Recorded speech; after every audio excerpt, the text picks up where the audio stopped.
안녕하세요. 이혼 전문 변호사 아우름법률사무소의 이상미 변호사입니다. 재산분할에서는 부부의 재산을 모두 꺼내놓고 기여도에 따라 나눕니다. 따라서 부부 쌍방의 재산을 정확히 아는 것이 재산분할의 첫 단추입니다. 그런데 부부 사이에 서로 상대방 배우자의 재산 내역을 잘 모르는 경우가 정말 많습니다. 서로 사이가 좋은 부부라도 배우자의 재산은 물론 소득이 얼마인지도 모르는 분들이 참 많더라고요.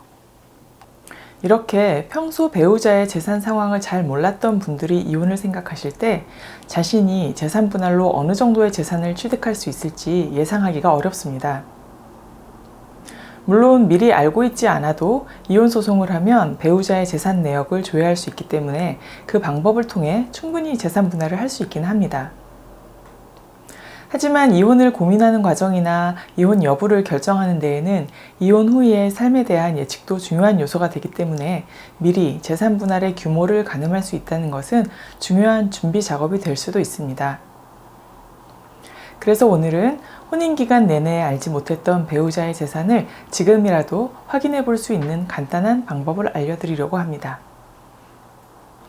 재산 분할의 규모를 좌우하는 것은 사실 큰 재산, 주로는 부동산 관련 재산입니다. 따라서 부동산 쪽 재산을 중심으로 알아보는 것이 우선입니다. 일단 거주하는 집이 배우자의 소유라면 먼저 그 집의 시세를 확인해 보셔야 합니다. 아파트라면 인터넷에서 쉽게 시세 검색을 할 수 있고요. 일반 주택이나 빌라의 경우에도 KB 부동산 시세를 통해 확인해 볼 수 있습니다. 하지만 시세 자료가 없다면 가까운 부동산 공인중개사 사무소에 물어보셔도 괜찮습니다. 그리고 나서 그 집의 부동산 등기부등본을 발급받아 보시기 바랍니다. 부동산에 대출이 있으면 등기부등본에도 적혀 있는데요.